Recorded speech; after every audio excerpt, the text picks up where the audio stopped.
Victoire 3-0 du FC Barcelone dans un match qui va faire parler avec des faits de jeu, avec 2 cartons rouges en 35 minutes, avec un but qui a demandé à être annulé, qui a été validé. Et ce but, on va en parler, je vais vous donner mon avis, la raison pour laquelle je pense que l'arbitre a laissé jouer. Et je vais vous montrer tout ça en images parce que pour moi, il y a une raison. On va parler de tout ça, mais on va parler également de la deuxième mi-temps qui a été un petit peu plus compliquée pour le Barça que ce qui se passait en première mi-temps. Le Barça s'est géré en deuxième, ça a été un petit peu plus dur, mais l'essentiel reste fait. Le Barça s'impose et le Barça prend 3 points. C'est l'essentiel aujourd'hui. C'est le début de la Liga. Il faut commencer comme ça. Il faut prendre les points, c'est ce qui compte le plus. Maintenant, ce qui est important à dire, c'est que pour moi, le FC Barcelone a mieux joué à 11 contre 11 qu'à 9 contre 11. Et ça, c'est une dinguerie.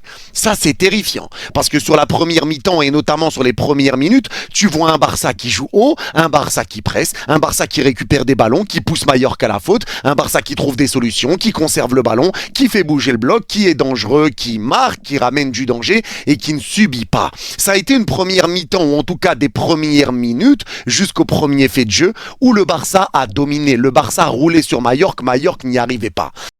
Avec un plan de jeu qui avait été fait, et je trouvais ce plan de jeu très intelligent de la part d'Hansi Flick, c'était de dire à Araujo, toi tu vas t'occuper de Muriqi, parce qu'on l'a vu beaucoup de fois sur les saisons passées, le danger qui venait sur Mallorca, et quand Mallorca arrivait à marquer face au Barça, c'était très souvent un dégagement du gardien, déviation de la tête de Muriqi, et un joueur partait en face à face. 2 ballons touchés, et ça ramenait un but pour Mallorca, je m'en rappelle.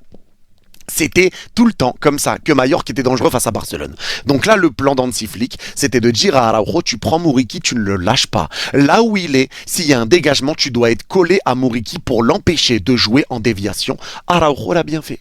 Il y a beaucoup de personnes qui tombent sur Araujo aujourd'hui en disant qu'il est nul, que c'est un catcheur qui fait des fautes de WWE. Certes, il a commis des fautes, mais c'est le propre aussi de jouer collé à un joueur et surtout face à un Muriqi qui est très bon de haut but, très bon dans le jeu de déviation, très bon dans la protection de balle. Mais Araujo a superbement bien empêché Muriqi de faire ses déviations de la tête, ses déviations de la poitrine. Il l'a empêché de contrôler pour essayer d'orienter le jeu. Et il a commis des fautes de temps en temps, bien sûr. Mais pour moi, Araujo a parfaitement géré Muriqi. Parce que si jamais Mallorca n'a pas été dangereux et n'arrivait pas à avancer, c'est parce que Muriqi était bloqué par Araujo. Et ça, c'est une consigne d'Hansi Flick. Et pour moi, Araujo l'a bien fait. C'était un Araujo qui était puissant, un Araujo qui a mis de l'impact, un Araujo qui allait sur le porteur de balle. Il défendait pas en reculant, il n'avait pas peur de quitter sa ligne défensive pour être plus haut et rester collé à Muriqi. Donc pour moi, Araujo fait son match. Ça, c'est pour moi une satisfaction. En tout cas, le match d'Araujo. Je sais qu'il y en a qui ne seront pas d'accord parce que je vois déjà en live ou même sur Twitter, il y en a déjà qui lui tombent dessus. Mais pour moi, je suis désolé, Araujo fait son match. Il fait son match. Et le Barça a bien joué. Le Barça a été tonitruant. Et le Barça ramène son premier but avec, encore une fois, Lamine Yamal décisif. Lamine Yamal passeur. Lamine Yamal qui a fait du mal. C'est Lamine fait mal à Morica. Il l'a fait danser sur le côté. Le match de Lamine Yamal, encore une fois aujourd'hui, c'est trop. Les amis, j'espère que vous allez bien. On se retrouve pour le débrief de ce match entre le FC Barcelone et Mallorca. Victoire du FC Barcelone, 3-0 les amis, pour ce premier match de Liga pour le FC Barcelone. Parce que oui les amis, la Liga a débuté hier et aujourd'hui c'était la deuxième journée. Deuxième journée, il y a déjà un scandale. Voilà, il y a déjà un scandale d'arbitrage les amis, comme par hasard. Et autant vous dire que toutes ces histoires d'arbitrage là nous a complètement gâché le plaisir d'aujourd'hui. Moi qui étais là, je me disais enfin les activités reprennent, le Barça va jouer aujourd'hui face à Mallorca. On va prendre plaisir encore une fois, comme d'habitude j'ai envie de dire avec le FC Barcelone. Le Real Madrid joue mardi, c'est vrai que c'est un peu loin mais au moins les choses reprennent. Et bah malheureusement ça a repris de la mauvaise des manières pour les supporters en tout cas, parce que le FC Barcelone, eux, ils ont eu leur victoire, ils ont eu leurs 3 points. Au moment où je vous parle, ils sont actuellement premier de Liga. J'espère de toutes mes forces que c'est temporaire. Donc voilà, pour le match d'aujourd'hui les amis, Hansi Flick a proposé une composition légèrement modifiée. Firmin Lopez était titulaire au lieu de Dani Olmo. Et en pointe au lieu de Robert Lewandowski, il y avait Ferran Torres. Robert Lewandowski n'était pas disponible aujourd'hui. Et le changement le plus marquant d'aujourd'hui les amis, je pense que vous l'avez remarqué, c'est le fait que Jules Koundé soit remplaçant et Eric Garcia soit titulaire. On comprend mieux maintenant pourquoi Jules Koundé, le pauvre, il boudait pendant tout ce temps, parce que le dernier match, le gars, quand il est rentré en jeu, fallait voir comment il boudait. Un pour boire de l'eau, c'était compliqué. Le gars, il était là, il tirait ça comme si, voilà, il était en guerre avec la bouteille. Il y a même une vidéo de lui qui a fuité où on voyait Rafinha et Lamine Yamal se foutre de sa gueule. Maintenant, on comprend pourquoi Eric Garcia l'a mis au banc. Et d'ailleurs, en parlant de Jules Koundé, pour ceux qui ne seraient pas au courant, il a prolongé jusqu'en 2030. Ce qui est une très bonne nouvelle pour le FC Barcelone. Déjà qu'ils sont en galère financière, il manquerait plus que les joueurs commencent à foutre les bâtons dans les roues. Dès le début du match, les amis, comme à leur habitude, le Barça a coupé tout espoir à Majorque. Ils ont mis le pied sur le ballon, ça jouait haut, comme d'habitude, j'ai envie de dire. Franchement, le match en soi était assez décevant, même si en première mi-temps, on a pris plus de plaisir qu'en deuxième mi-temps. Il faut quand même reconnaître que l'adversité devant le FC Barcelone aujourd'hui était assez faible. Vraiment, Majorque, moi, il m'a énervé. Comment vous pouvez venir face au FC Barcelone au moment où il y a 11 contre 11 sur le terrain? Vous êtes là, vous jouez comme si, voilà, vous étiez pas trop intéressé par marquer des buts. Ils sont sur le terrain, le Barça est là à faire circuler le ballon, le Barça jouait haut, voilà, à partir du milieu, la défense, Aroro, Cubarsí, ils étaient sur la ligne du milieu. Et même quand la défense du FC Barcelone avait le ballon, Mallorca, ils pressaient même pas. Ils étaient là à basculer de gauche à droite sans presser. Offensivement, ils étaient nuls. Défensivement, ils s'est débrouillé un peu, mais ça n'a pas empêché le Barça à marquer. Dès la 7e minute, le Barça a mis dedans. En 30 minutes, le match était plié. Est-ce que vous vous rendez compte? Ça, c'est des équipes vraiment qui méritent pas d'avoir des vacances. Comment toi, en tant qu'équipe, t'as un mois de vacances, tu reviens pour la reprise et tu joues comme ça. Franchement. Donc, ça facilitait la tâche au FC Barcelone. Dès la 2e minute, Lamine Yamal commençait déjà à faire des petits ponts. Voilà. Lui, on va en parler juste après parce que le gars, je pense que cette nouvelle version de Lamine Yamal là, on va beaucoup entendre parler cette saison. Ah oui, parce que là, c'est un tout autre Lamine Yamal. C'est pas du tout le même que la saison dernière. Là, on a affaire à un Lamine Yamal qui a beaucoup plus faim que la saison dernière. Le gars, il tente beaucoup plus. Je vous dis, dès la 2e minute, il y avait déjà un petit point à son actif. Dès qu'il prenait le ballon sur son côté là, il y avait personne pour l'arrêter. Carrément, là, je vous mets quelques captures. Il prend le ballon, il accélère, tu le vois déjà dans la surface. Ils sont tous là, 2 ou 3 sur lui. Personne ne l'arrête, à part si tu fais faute, mais tu prends pas le ballon. À la 7e minute déjà, on assiste à un but du FC Barcelone. Encore une fois, Lamine Yamal sur son côté, avec son binôme de l'autre côté là, Rafinha, voilà. J'ai l'impression de voir le même but à chaque fois. La saison dernière, combien de buts ils ont marqué comme ça? Le même à chaque fois. Quand c'est pas des enroulés du pied gauche de Lamine Yamal, quand c'est pas des enroulés du pied gauche de Lamine Yamal, c'est des buts comme ça. Le gars, il te lâche soit en extérieur du pied, ça vient tomber pile poil devant Rafinha, ou soit il te lâche une passe intérieure, ça vient tomber pile poil devant Rafinha, et le gars a juste à mettre dedans. C'est ce qu'il a fait aujourd'hui, intérieur du pied. Rafinha s'est démarqué de l'autre côté, il s'est bien caché derrière la défense du Majorque. Tellement ces gens-là aussi sont endormis, Rafinha s'est faufilé derrière, il vient, le ballon lui tombe devant, il a mis dedans. Oh. Qu'est-ce qu'il a fait en fin de match? Qu'est-ce qu'il a fait en fin de match? Ne jamais critiquer le meilleur joueur du monde. On vous l'a dit toute l'année. Ma parole, regardez bien ceux qui ont éteint la télé avant l'heure. Hein. Il reçoit la balle à la 93e. Tous les défenseurs de Majorque se dirigent vers lui. Il prend la balle direct. J'en ai rien à faire. 1v1. Vas-y, venez tous en 1v1. Regardez, hein. Il va en 1v2. Non, 1v2, c'est trop facile. Eh, vas-y, je vais en 1v3. 1, 2, 3. Regarde tes défenseurs où ils ont fini, où il est Yamal. Ils ont fini sur la plage de Majorque. Ma parole. Il se met comme d'habitude sur son pied gauche. Et là, tout le stade, tous les spectateurs devant la télé savent ce qui va se passer. Ce qui va se passer, c'est un classique. On l'a vu toute la saison dernière et on va le revoir cette année 8 fois, 10 fois, 13 fois, 15 fois. Ce qui se passe, c'est qu'il se met sur son pied gauche et il envoie un bon basso en lucarne. Voilà c'est quoi Lamine Yamal. Voilà pourquoi on allume la télé. C'est ça en fait qu'on vous dit. C'est pour ça. Déjà qu'il est passeur. Il a fait qu'une bouchée de la défense de Majorque tout le match. Même en lui arrachant le maillot, ils n'arrivaient pas à l'arrêter. Ça lui arrachait le maillot, ça lui tenait le bras tout le match. C'est ça le meilleur joueur du monde. C'est ça décider des matchs d'un claquement de doigts. Mais quand on vous dit, les gars, je ne cesse de le dire, ce mec, c'est le football à l'état pur.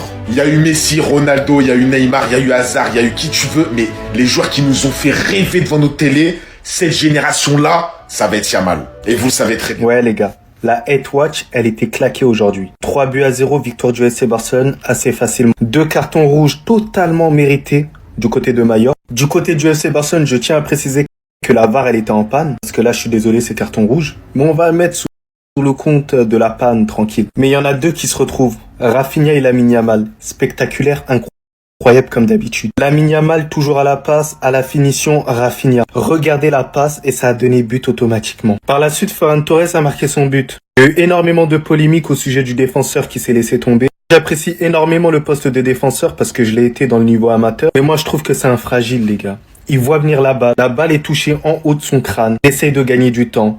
Et c'est bien fait pour lui. Moi, je commence à en avoir marre des défenseurs fragiles. Ensuite, la deuxième période, il y a vraiment rien à dire. Hein. C'est totale maîtrise de la part du FC Barcelone. D'un point de vue défensif, c'était assez solide, c'était assez cohérent. Le piège du hors-jeu, il a plutôt bien marché, surtout contre une équipe comme Majorque qui ne réfléchissait pas au niveau des appels. Lorsque tu as un joueur exceptionnel du nom de Lamine Yamal qui est capable de t'enfoncer encore plus le clou et te permettre de gagner 3-0, ça devient tout de suite facile, surtout qu'il est sifflé par le stade à ce moment-là. Il a calmé tout le monde. Malgré les erreurs d'arbitrage et malgré tout ce qui a pu se passer en dehors du football en lui-même, le FC Barcelone mérite entièrement sa victoire. Et sinon, en vrai, c'est à toi. En tout cas, on bien. Vous savez pourquoi il fait cette gueule ou pas? Est-ce que vous savez pourquoi il fait cette gueule? Parce qu'il a dû défendre sur le meilleur joueur du monde qui est Lamine Yamal. Et les gars, ce n'est que le premier match. Ce n'est que le premier match. Vous allez entendre tout le temps parler de lui. Que ce soit sur TikTok, YouTube, Twitter, Snap, partout. Les haters soi-disant patients. il va en falloir de la patience. Parce que Lamine Yamal, je vous ai prévenu, il laisse peu de miettes. Il laisse très peu de miettes. Il s'en sort ce soir avec un but, une passe D. Et comme d'hab dans le jeu, vous savez tous très bien. Ce qu'il lui a fait endurer aujourd'hui, miskin, il les a tous rendus fous. Tellement fous qu'un joueur a dû se faire expulser sur un slalom de Lamine Yamal, ils étaient à 3 sur lui. Lamine Yamal, cette saison, il va être inarrêtable. Je ne sais pas comment sa vitesse a pu autant se développer en un été. La vitesse d'exécution de ses dribbles, les gars, c'est du délire. Sa qualité de passe, j'ai plus besoin de vous la présenter. Il a fait une spéciale pour Rafinha qui est buteur. Et le but de Lamine Yamal, fin de frappe, les joueurs, ils se rentrent dedans. Miskin, les gars, ils deviennent fous, les joueurs se rentrent dedans, miskin. Et le pire, c'est que quelques minutes avant, il s'embrouillait avec un des joueurs. Et il te met ce but. Ce gamin rentre dans la tête. Et il a bien évidemment terminé homme du match. Par contre, je trouve qu'il a énormément tenté. Et tu sens que cette saison, il veut se tâter. En tout cas, il est très bien parti. Et les haters patients, il vous en faudra de la patience. Je vous le dis. Sinon, vous les gars, vous en pensez quoi? Revenez sur la patience. C'est comme si rien n'avait changé. Le FC Barcelone qui vient remporter son match contre Mallorca 3-0, avec une grande partie du match pliée dès la première période. Au vu du score précoce 2-0, mais surtout 2 cartons rouges écopés pour Mallorca très tôt dans le match, et bien des dingueries qui se sont déroulées durant ce premier match. Lamine Yamal toujours intenable, Mallorca qui ont aligné le bus au vu du fait qu'ils étaient en infériorité numérique. Toute l'équipe alignée en défense. Il va tous se les faire. Il va tous les tracer un par un. Pour venir devant une telle surface, envoyer ce tir et littéralement terminer le match à 3-0. Un match durant lequel Muriqi a infligé ça à Juan Garcia. Un match durant lequel Rafinha n'a pas écopé de carton rouge ici, alors qu'il a littéralement découpé comme un ciseau. Un match durant lequel Lamine Yamal envoie un missile sur la tête d'un défenseur de Mallorca, alors que celui-ci KO littéralement au sol. L'arbitre accorde le but à Ferran Torres devant le joueur au sol. Le Barça gagne 3-0, mais franchement, Koundé carrément énervé après que les joueurs adverses ont suivi Rafinha au vestiaire. Il s'est passé trop de trucs durant ce match. Pour le premier match, pour fermer les yeux en fait. Et de se rendre compte à quel point on est parti pour exactement la même saison. Il y a eu trop de dingueries en fait. Il y a vraiment eu trop de dingueries. C'est impressionnant. Les histoires d'arbitrage, je m'en balance. Est-ce que vous vous rendez compte que Benjamin Da Silva et Omar Da Fonseca, ils ont inventé un nouveau terme pour lui quand il marque ses buts de fou? Le Yamalasso. Voilà, ils ont inventé un nouveau terme. C'était le bombasso. Maintenant, ils disent le Yamalasso. Et vous me parlez, est-ce qu'il y a carton rouge? Oui, il y a carton rouge. Bien sûr qu'il y a carton rouge. Bien sûr. Il avait pas arrêté le jeu. Bien sûr qu'il y a but, mais on s'en fout. Impression de Lamine Yamal. Il attire 3 joueurs. Un crochet limpide. Limpide. Il se met à l'entrée de la surface. Frappazzo. Frappazzo. Voilà la balle finie où? Voilà la balle finie où? Le Yamalazzo. Hein? Et vous me parlez d'arbitrage alors que quand vous regardez les matchs du Barça, il y a Yamal sur le terrain en fait. En fait ça doit éclipser l'arbitrage, on s'en fout. C'est incroyable. Non franchement, à chaque fois je pleure. Je suis là, je dis Dembélé, mais ce petit c'est trop. Non, je changerai pas d'avis, mais ce petit c'est trop les gars. Je joue avec mes sentiments. N'oublions pas, ça passe sur Rafinha. Ça passe, on centre dans la bonne zone, toujours dans la bonne zone. Et il part avec le trophée MVP du match. Voilà. Yamal. Non. Les amis, on est en mode Corée, ça faisait longtemps. J'espère que vous allez bien, que tout se passe pour le mieux pour vous. Premier match de Liga, Barcelone, beaucoup de choses à dire dans le décor de Corée. Je vais essayer de pas faire de montage, ça va faire mi-vlog, mi-débrief, tranquille entre nous. Et donc là, sachez qu'il est précisément 4h36 du matin. 4h36 du matin. Alors on est le week-end, donc il y a beaucoup de on va dire il y a un peu de bruit quoi. On est samedi de samedi à dimanche quoi. On est dimanche en vrai. Bref, premier match du Barça les gars. Et déjà la Liga hein, dans toute sa splendeur. Vous savez, je vais vous dire des trucs. Vous vous rappelez des fois dans les classicos, le dernier classico, par exemple de coupe et tout, quand le Real a eu un arbitrage très favorable à eux.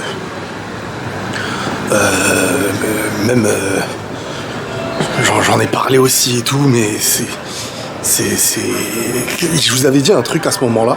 Je sais pas si vous vous rappelez. Je vous avais dit, ce qui me saoule en fait, c'est que je préfère perdre 5-0 sans polémique que même gagner, surtout dans une période où il y a eu beaucoup de polémiques d'arbitrage. En fait, limite, je préfère perdre que le match il soit serré ou pas serré, mais que l'arbitrage il soit pourri. Parce qu'en fait, ça nous rend pas service, on n'a rien demandé. C'est ce que je disais. On n'a rien demandé. Et quand Tchouaméni, Eh ben, aujourd'hui, c'est encore... Je vais pas dire que c'est pire. Non, c'est pas pire. En fait, ce que je veux dire qui est pire, c'est que c'est même pas un match où le Barça est en difficulté. Le Barça, peut-être, je pense, et je vous le dis honnêtement, je pense que s'il n'y a pas ces polémiques d'arbitrage et ces cartons rouges, alors les cartons rouges, pour moi, soit c'est pas spécialement les polémiques, mais on va rentrer dans les détails après.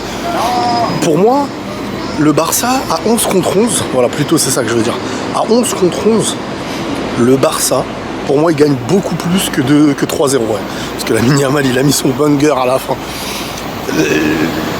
Le Barça gagne plus. Le Barça peut gagner 4-0, 5-0. Ça a commencé très vite. Une passe exceptionnelle de Lamine Yamal. Tu vois, vraiment, j'étais dans un mode, c'est bon, le match, ils nous l'ont tué très vite. Et le problème dans tout ça, vous savez, c'est quoi? C'est que dans l'arbitrage catastrophique du match, il y a beaucoup de bonnes décisions. Ça, faut le dire. Hein. Il y a beaucoup de bonnes décisions. Mais les bonnes décisions, en fait, le problème, c'est que, et ça, c'est ce que je répète souvent avec la VAR, les bonnes décisions, quand elles ont lieu après une mauvaise décision, entre guillemets, envers l'autre, ça crée une mauvaise décision.